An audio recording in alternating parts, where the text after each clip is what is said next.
Hello, I'm Dr. Craig Childress. I'm a clinical psychologist in Pasadena, California. I work with children and families around issues of attention deficit hyperactivity disorder, parent-child relationship problems, angry oppositional defiant children, marital problems, things like that. In this particular video series, I've been discussing a particular type of parent-child relationship problem that I refer to as a parental alienation dynamic. And in this particular video segment, I'm going to be speaking about professional competence issues related to the DSM diagnosis. Now, in the previous video segments, I've discussed how the parental alienation dynamic involves a particular constellation of DSM-4 TR diagnoses centered around the alienating parent's personality disorder. It's a personality disorder that's narcissistically organized with borderline features and paranoid features that leads to the development of a persecutory delusional disorder that is then shared with the child through the enmeshed psychological relationship, resulting in the child's diagnosis of a shared psychotic disorder, and then the child's oppositional defiant disorder as expressed to the targeted parent. The question for me, as I review the work sometimes of other psychologists or look at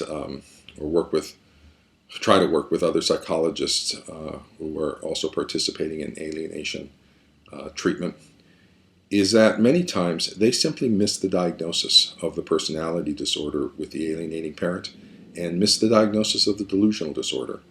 And if you're going to miss those two diagnoses, then you're going to miss the diagnoses that are appropriate for the child, of the shared psychotic disorder and the oppositional defiant disorder.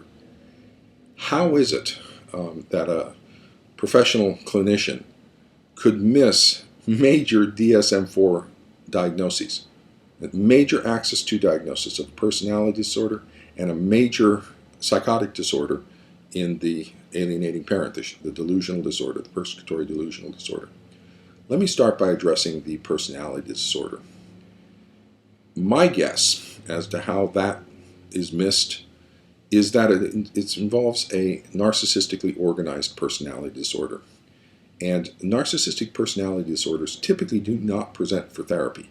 And so my guess is, especially for a child therapist, they've never seen a narcissistic personality disorder. About the only place that a clinician gets presented with a narcissistic personality disorder is in marital therapy, and typically that's not for very long. As soon as things start to challenge the narcissistic parent, they immediately drop out of therapy. Another feature about the narcissistic personality disorder that contributes to its potential for being missed is that the narcissistic person actually presents very well. They're very articulate, they present with this sort of hyper-idealized presentation, they present with confidence, and in this particular case, in the alienation dynamic, they're going to present as a concerned and involved parent. In addition, the child's behavior is an expression of the alienation narrative, and so the child's behavior confirms that presentation. So the child idealizes the alienating parent. The child is well behaved with that parent. The child is well behaved at school and in other situations. So it looks like that parent is actually a good, wonderful, warm, and involved parent. And so the narcissistic self-inflation seems consistent with sort of the other evidence regarding the child's behavior. In addition, the child's behavior toward the targeted parent within the alienation narrative defines that parent as abusive, neglectful, inadequate, which is consistent with the paranoid, persecutory kinds of ideations of the alienating parent directed towards the targeted parent. The alienating parent describes the targeted parent as being inadequate and just abusive towards the child and not getting the child, and look how well the child gets along with me and they don't get along with that parent. It must certainly be something about that parent, and the child behavior seemingly confirms that as well. And so the paranoid persecutory kinds of ideation is also missed.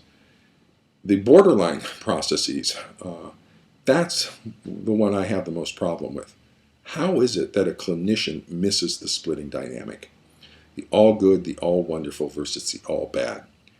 My guess is because that splitting dynamic confirms sort of pre-existing ideas of the clinician about how parent-child relationships work.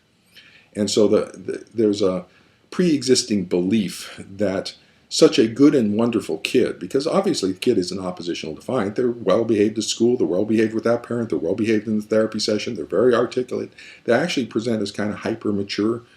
And you go, how is this wonderful kid, not believable?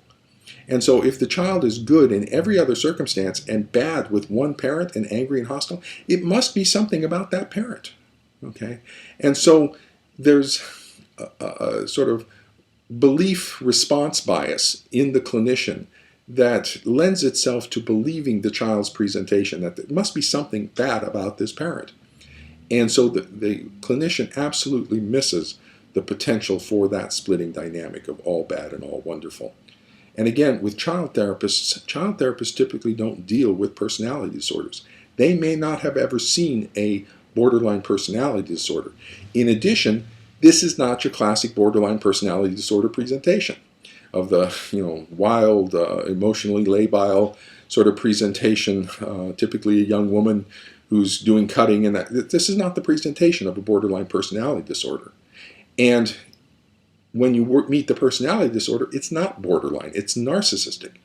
And so because of this sort of complex presentation of a personality disorder, and that the splitting dynamic is borderline, but the rest of the presentation is narcissistic or even paranoid persecutory, but the child is sort of colluding in creating that, and so you have multiple sources of information that would seem to make sense to the situation, the clinician winds up absolutely missing a major axis 2 and major axis 1 diagnoses.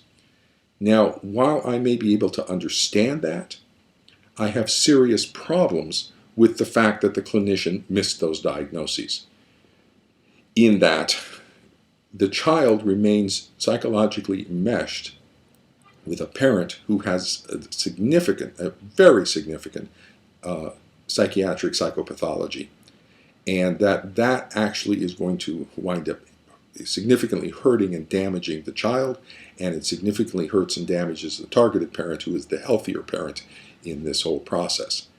In the next video segment, I'm going to begin to address issues of risk management relative to the misdiagnoses of the clinicians.